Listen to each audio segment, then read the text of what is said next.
I hope you all had a wonderful week. Welcome to InfoScope. I'm your host, Tana Kim. As always, we have some of the latest headlines from the IT and science worlds. Let's first take a look at what we have coming up on BriefingScope. Cancer cells are not easily registered as being harmful by our immune systems because these cells used to be regular, normal cells.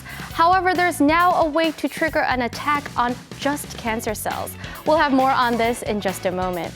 And down in Taean, which is in the Chungcheon-namdo province, there was recently an event where visitors could learn about how to use microbes to organically grow and harvest marine products. Now we have all the highlights from this particular event. Take a look at this next story on BriefingScope.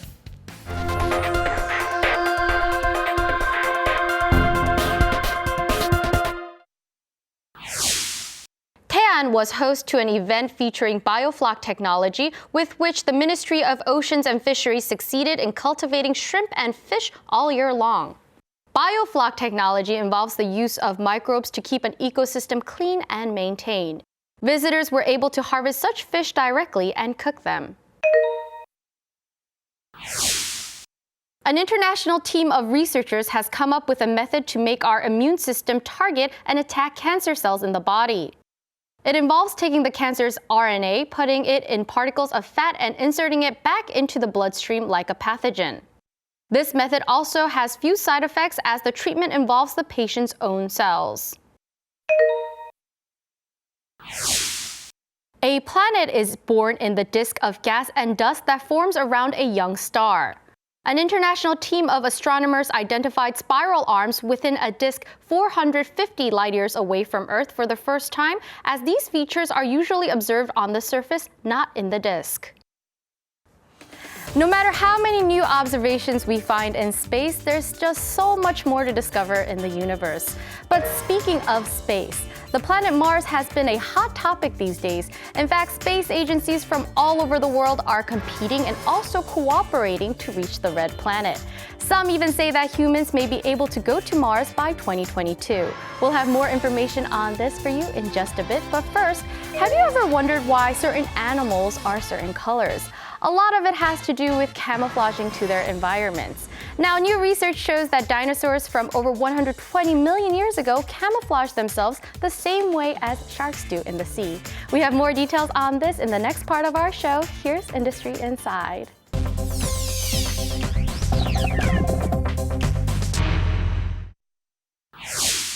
This is Psittacosaurus, with large eyes, a hard beak, and a face like a bird's.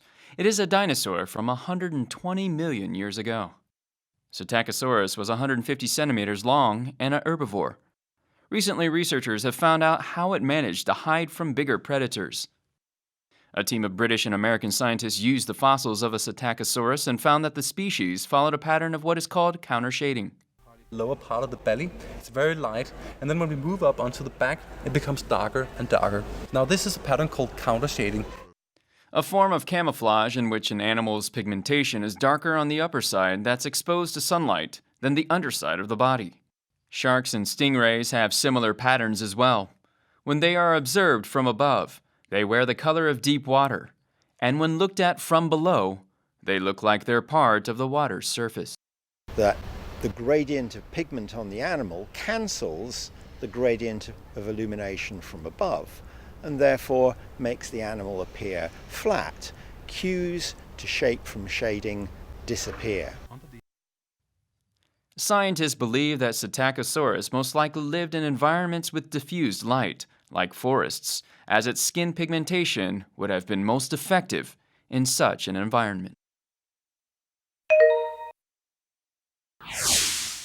On March 14, 2016, the first part of the ExoMars joint mission of the European and Russian space agencies was launched. The spacecraft carried a lander and an orbiter, and it entered Mars orbit in October. Unfortunately, the Schiaparelli lander, which was part of the mission, crashed while landing. Even so, it has been declared a success. U.S. Space Agency NASA aims to send humans to Mars by the 2030s and is conducting research to achieve this goal. Private aerospace company SpaceX aims to send humans to Mars by 2022. Assuming these plans go as expected, the first human being will reach the planet in a matter of years. 지구에 비하면 뭐 당연히 악조건이죠. 거기서 이제 살기가 굉장히 어렵죠. 고위도로 가면은 생존 가능성이 있지 않냐 이렇게 보고 있어요. Whether Mars will be hospitable enough for humans is debatable.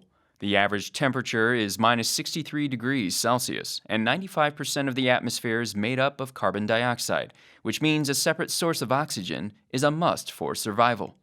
Furthermore, while signs of flowing water have been observed, it is virtually impossible to secure enough water for life. Another issue that must be dealt with is the enormous amount of radiation emitted by the sun and how to block it. To answer these questions, research institutes are conducting experiments in a mock-up of the Martian environment. 물이나 이런 것들은 가져가야 되거나 방사능 같은 것도 이렇게 쉴딩을 잘 하면 그러면 막을 수 있기 때문에 작은 기지 정도는 만들 수 있고요. Even if the mission goes as planned, another problem is that there will be no homecoming without a rocket that is designed for a return trip.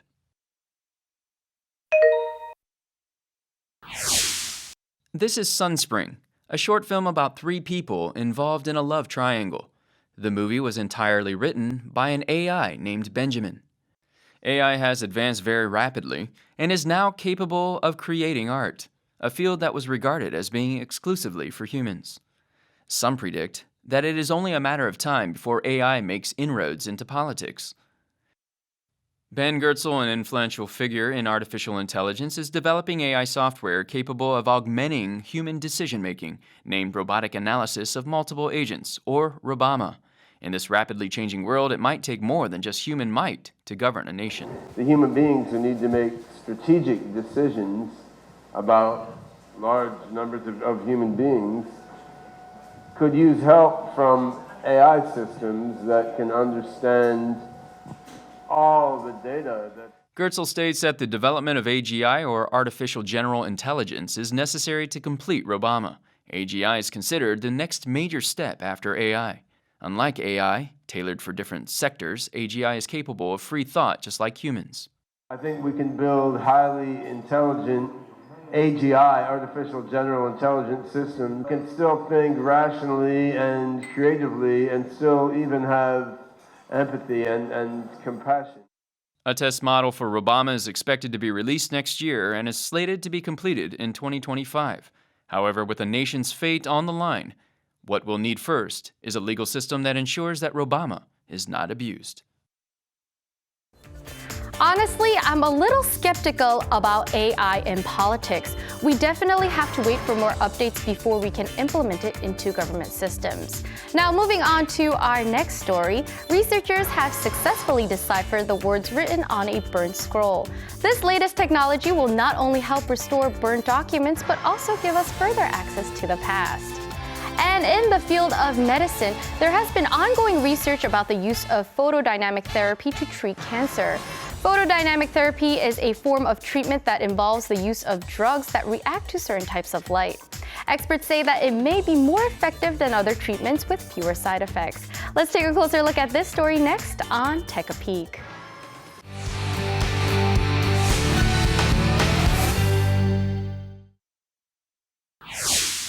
Photodynamic therapy is used to treat skin, cervical, or pancreatic cancer. It involves photosensitizers, which generate reactive oxygen species that destroy cancer cells when exposed to certain types of light. This form of therapy has fewer side effects compared to radiation therapy or surgery, but patients must stay in a dark room that blocks out all light for a month. 주사를 맞은 다음에 우리 온몸에 이제 응답제가 퍼지게 되잖아요. 태양광이라든가 또는 일반 이런 형광등이라든가 이런 쪽에 노출이 되게 되면은 그 부분에서 이제 활성산소가 만들어져서 정상적인 조직에서도 괴사가 일어날 수 있는 그런 단점이 있습니다. Now Korean researchers have found a way to overcome this shortcoming by combining the photosensitizers with a special substance so that they will react only when the temperature around the cancerous area exceeds 45 degrees Celsius. Even when the cancerous area is exposed to sunlight, it stays at 37 degrees Celsius, the typical body temperature, thereby not triggering the photosensitizers. They are only triggered during the actual treatment when temperatures are raised to 45 degrees. 고분자 물질이 광응답제를 37도에서는 꽁꽁 묶어주는 그런 역할을 합니다. 그러다가 우리가 이제 온도를 올려주는 이제 45도 이상에서는 이 고분자 물질이 풀어져서 거기에 갇혀있던 광응답지가 다 퍼지게 되거든요. 그렇게 되면서 이제 광활성을 보이는 거죠. A different team of Korean researchers found that red light, which has longer wavelengths, make the photosensitizers more active. As research on photodynamic therapy continues, the therapy will have a wider use in cancer treatments.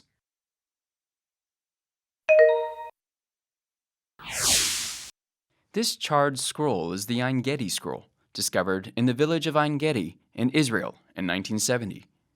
The scroll was extremely fragile, and nothing could be done at that time to analyze it. Now, modern technology has helped decipher it. A group of researchers and experts virtually unraveled the scroll and restored the writing by analyzing X-ray images that pick up ink. We started to imagine that we might be able to take the most badly damaged things and completely unwrap them using only the imaging, not any kind of physical process. Analysis of the text showed that it was an excerpt from the book of Leviticus and that the scroll may have been composed as early as 300 AD. A similar technology was developed that can decipher damaged ancient texts and even closed books. Researchers from MIT successfully developed a prototype that uses terahertz waves to identify the letters on 9 sheets of paper stacked together. There are extremely thin layers of air between sheets of paper, and these layers change the refractive index of terahertz radiation. One of the applications is studying or doing inspection on antique documents.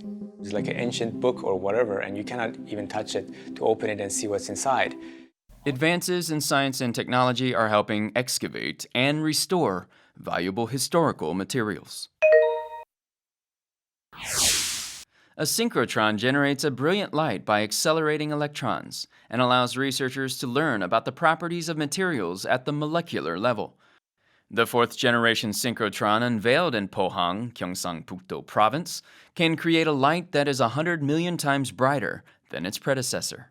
In a 4th-generation synchrotron, an electron gun fires an X-ray laser, creating an electron beam. The beam reaches the speed of light as it shoots through a 1.1 kilometer accelerator and is compressed to half the thickness of a hair strand. The beam is millions of times faster than the speed of light and 100 times brighter than the sun. With a 4th-generation synchrotron, even particles at the nanoscale can be observed very clearly. Analysis at the quadrillionth of a second is also possible, making it possible to observe extremely fast processes like photosynthesis as if it were happening in slow motion. 질병의 원인이 되는 그런 그 막단백질의 구조를 짧은 시간 내에 저희가 분석할 수 있기 때문에 신약 개발에 필요한 그 기간이라든지 그 예산이 획기적으로 단축될 수 있을 것으로 생각됩니다. The synchrotron can also be used to develop new materials, displays, or fuel cells, and become integral to world-class research. That last part of our show really amazed me in so many ways. We just learned about light that is faster than lightning and, of course, brighter than the sun, not to mention technology that can read closed books. And of course, we can't forget about the research on photodynamic therapy, which may be a new possible treatment option for cancer patients. Now, although that was another information-packed episode, this wraps up today's show. Remember, we will be back next week with more from IT and Science. So I'll see you again here, same time, same place. Goodbye, everyone.